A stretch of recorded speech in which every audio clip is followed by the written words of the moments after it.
Bună seara sau bună ziua, depinde de la caz la caz.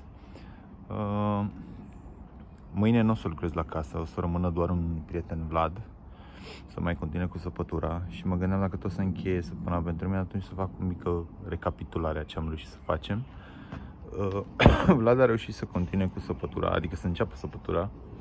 Am scos destul de mult pământ de aici. Bucata aia ar fi cam bună, dar trebuie să o mai îndreptăm și să mai vedem dacă la partea de sus e ok. În partea asta mai este, adică ideal ar fi să continuăm până acolo, cam unde ar veni nou perete. Acel perete, da, încă este în picioare, toate la timpul lor. Și acum hai să trec în revistă exact cu cămășuirea și cu varianta la acel perete. Ok, deci cămășuirea la acel perete, la acest perete, e cam identică cu cea de la casă. Singura diferență serioasă e că această plasă nu mai este cu ochiurile de 20 pe 20 cum e în casă, ci cu 15 pe 15. Motivul e că nu am găsit plasă de 20 pe 20. Cupoanele se bagă până la mijlocul peretului, adică dacă peretele, nu știu, are, de exemplu, stare 26 de centimetri, faci cupoane de 13 cm, dacă mai vrei calculezi și distanța asta de aici ca să fie ok. Cupoanele sunt zeci de mii de tipuri de a le monta. Ultima variantă care am auzit-o, dar nu prea sunt, adică mi se pare foarte laborios, să dai o gaură mult mai mare, să injectezi un mortar și după aia să bagi cuponul, legi, aștept să se usuce. Mie personal mi se pare cam complicat. Varianta folosită aici, dat gaură cu burghiu de 10, cuponul e de 8 și bați cuie până se întărește cuponul. Pentru unii sigur o să le se pară ciudat, alții o să comenteze că nu e bine. După părerea mea e perfect cum e acum. Rolul cupoanelor. Singurul motiv pentru care există cupoanele este ca în caz de cutremur să nu există o forfecare între peretele de zidărie și tencuiala care vine pe plasă. Adică efectiv ca cele două straturi să nu se despartă. Cupoanele leagă cele două straturi una de alta ca să nu se forfece. Scuze. Conform normativ pe osuță liniuță 3, mai ales anexele să le citiți, dacă mi-aduc bine aminte, între 4 și 6 cupoane pe metru pătrat. Eu aici cred că am băgat mult mai multe, dacă stăm să ne uităm, nu știu, unul acolo, unul acolo, unul acolo, unul acolo, încă, adică sunt foarte multe. Am pus ca să fie, nu e asta neapărat o problemă. Cu distanța în spate. Plasa nu se montează niciodată direct pe cărămidă. Trebuie să intre mortar de tencuială și în spatele plasei, pentru care varianta pe care o folosim noi punem o bară de fiopt în spate, un distanțier se numește, ca să scoată plasa mai în față, să intre tencuiala. În mod normal, tencuiala asta cam o să iasă de 5-6 cm. Eu nu prea am reușit să o fac mai subțire, dar nu zic că nu ar putea alții. Ok, cam atâta despre acest perete minunat. Peretele, bineînțeles, este legat, adică plasa e îndoită, ca acel perete să se lege de peretele minunat care e și zid de sprijin. Acum ajungem la acest perete. Deși încă nu se vede, s-a găsit soluția, adică s-a ales. O luăm cu începutul. 1,10 m de la fundație o să fie, să zicem, un perete de sprijin.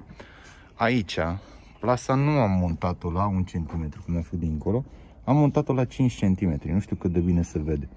Motivul pentru care este 5 cm este că aș vrea să torn un perete de beton de 10-11 cm. De ce vreau perete de beton? Acest zid trebuia, bineînțeles, cămoșit, pus plasă, dar mai e o mică problemă cu zidul. El pe partea cealaltă adică pe partea cealaltă avem un teren de fotbal. Cota pământului sau cota terenului amenajat pe partea cealaltă este undeva cam pe aici.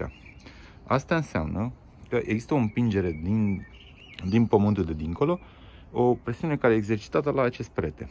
Ăla e motivul pentru care am pus plasa la 5 cm, i-am dat cupoane cu ancoră chimică, după cum vedeți, Nu știu dacă se mai vede că s-a profit totul, dar avem cupoane dată cu ancoră chimică. Ancoră chimică, când s-a întărit, au reușit să țin fix plasa la 5 cm. Adică plasa să fie la mijlocul peretelui. Asta e partea oarecum mai ușoară. Partea mai complicată vine acum. Din cauza faptului că cotul terenul amenajat e pe aici, pe partea cealaltă, avem infiltrații de apă. După cum se vede, e cam o linie așa, unde avem infiltrații de apă. Toată zona asta și toată zona aia e udă. O variantă care, adică dacă tot fac acel minunat perețel ca să sprijine pământul de dincolo, există o variantă de turnare a unui beton impermeabil, să zicem, adică beton normal la care se adaugă un aditiv de impermeabilizare. În momentul în care se face rețeta de beton, adică se malaxează betonul. Aditivul este de la Sipex. Domnul cu care am vorbit, ulterior am aflat că ar fi el deține firma. E un om, eu am rămas uimit cât de multe știe acel domn. Am fost impresionat și de produse, pentru că la fel au fost recomandate de vreo 2-3 persoane care se află în meserie. Au avut numai lucruri bune de spus. Am zis să o încerc.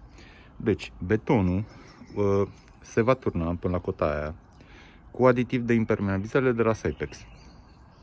Și acum urmează partea complicată. Din cauza faptului că noi turnăm un beton care teoretic sper să fie impermeabil cam pe 1,10 m, mai rămân câteva mici probleme. Prima problemă: fundația, la fel bineînțeles, se află sub cota pământului de dincolo și fundația trebuie hidroizolată. Prima chestie care trebuie să fac, o curățenie generală, să fie lună perfect peste tot, adică dat cu aspiratorul, bla bla bla. Săptămâna viitoare curăț toată zona asta, o desprăfuiesc, din câte mi-aduc aminte trebuie să ud foarte bine betonul, după care o hidroizolez cu acea soluție. O să fac o filmare separată săptămâna viitoare. După care, aici, nu trebuie să fac un detaliu special de îmbinare între zid și fundație, deoarece hidroizația de la Sipex pe care o voi folosi are o mică șmecherie, să zicem. Până la 72 de ore am voie să torn acel perete. În momentul în care torn peretele și acea hidroizolație nu are mai mult de 72 de ore, ele vor forma, să zicem, un tot unitar. Adică cristalizarea acestei hidroizolații până în 72 de ore e încă în lucru. Și ceea ce înseamnă că cele două straturi se vor lega una de alta. Aici e varianta mai simplă. Complicăciunea începe la scara de la beci, deoarece avem trepte de cărămidă. Hidroizolația de la Sipex pentru beton nu merge pe cărămidă. Varianta pe care am ales-o și cu care, nu știu, am vorbit cu mai multe persoane, cred că sunt minim 5 la număr, varianta la care am ajuns este următoarea. Cordon bentonitic pus la îmbinarea, îmbinarea dintre perete și scară, adică vin cu cordonul bentonitic, așa, pac, pac, pac, pe toate treptele astea minunate și mă întorc pe partea aceea frumos și la fel mă urc până unde torn peretele. Cordonul se montează cu un adeziv, nu știu, seamănă cu un tub de silicon, se curăță foarte bine zona, dăm adezivul, punem cordonul, după care se poate cofra efectiv peretele. Acel cordon betonitic e o chestie foarte interesantă în contact cu apa, adică să presupunem că nu avem ce să presupunem, că sigur o să fie infiltrații și în viitor. Dacă apa ajunge la cordonul acela, el efectiv își mărește volumul. Bineînțeles, el fiind în beton și între un zid, el nu o să explodeze, nu o să dea jos betonul. Dar mărindu-și volumul în spațiu pe care îl are, face detaliul ăsta de rost cumva impermeabil. Ăsta e motivul pentru care aceasta e soluția pe care am ales-o aici. Altceva nu cred că se potrivea. Garanție că totul va fi perfect și nu vor fi infiltrații de apă o să o vedem peste, nu știu, 5 ani sau un an, 2, depinde cât de repede se udă acest perete iar. Cam asta ar fi în zona asta. Vă mai dau un detaliu, adică detaliu. Nu știu dacă se vede cu telefonul. Cam cum arată plasa. Deci ea e cam la 5 cm. Și aici. Și la acest stâlpișor de cărămidă. Și în rest, plasa este pusă, adică peste acel perete, cu distanțieri, cu cupoane, exact ca în aceeași metodă. Știu că e foarte, adică am vorbit foarte mult, nu știu dacă s-a înțeles sau nu s-a înțeles, e destul de complicat. Dacă nu s-a înțeles, mai facem o filmare și mai explicăm încă o dată. Sunt chestii pe care nici eu nu le știu 100%, adică acest perete e un amestec de 2-3 soluții puse la oaltă. Mie personal asta îmi place la construcții, că nu există o rețetă tipizată, faci așa de la început până la finalul vieții, la fiecare proiect. Adică trebuie să te adaptezi situației de la fața locului. Bine, deci am încheiat cu peretele. Aici e săpătura, adică s-a scos cam 40 de centimetri. E efectiv, molozul ăsta a căzut de la mine când curățam peretele de sus. Apropo, am uitat să zic, acum mi-e lene să pun și scara, dar plasa asta am întors-o și peste zid, adică zidul are doar 14 cm, am întors-o vreo 12 și am mai pus cupoane în câteva cărămizi, cam 4 aici și 4 dincolo. Să turnăm efectiv cumva o centură, ca la un moment dat acest perete să fie drept. El nu prea e puțin cam înclinat, adică partea lui superioară, dar cu centura aia o echilibrăm. Revenind la pământ, deci vreo 40-45 cm. Zona aia mai trebuie săpată pentru că aia era exteriorul. Acum va deveni interior. Ăsta e cât de cât ok. Și vedem ce mai facem și pe aici. Perete, vedem. Mai durează. După aia, colegul care a pus roabele să nu intre apa în el. Și acum ai intrat și tu în filmare. Vezi, ești imortalizat. De fapt, nu mai știu ce să vă arăt. Am scăpat de pământ. Dacă o să am timp un weekend, aș vrea să fac un filmuleț mai lung, că am foarte multe filmări.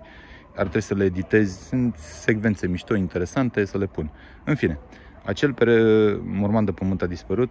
4 mașini de 3 tone jumate. Și ăsta e peretele, pământul care a fost săpat din nou. Ce am scos de la garaj. Fundația cealaltă. La fundația cealaltă, ce am mai făcut săptămâna trecută, cu taică-miu care m-a ajutat atunci, am mai scos aici tot pământul vegetal. Cred că am scos vreo 50-60 de centimetri. Ce așteptăm acum? Instalatorul trebuie să vină la sfârșitul săptămânii viitoare. L-am amânat eu pentru că intrăm în casă imediat și o să vă explic de ce. Deci, aici instalații și după aia mai putem turna încă o etapă. Armătura este curățată, frecată, lovită, ciocănită, cum vreți să-i ziceți. Nu știu, vă arăt un. Sper că se vede. Să-i dăm fără zoom out. Ea este curățată. Și betonul este curățat, adică l-am aspirat. Mai e nevoie doar de țevile alea și încă o etapă de turnare. Și după aia se pot face, adică pot să încep cu umpluturile aici, să termin straturile. Să pun polistiren, pietriș, geotextil, fix ca în casă. Și acum ultima chestie pe care am făcut-o azi și teoretic sperăm să o rezolvăm în weekend. 2 secunde. Trebuie să mă umblu prin toată casa. Sper că nu vă amețesc.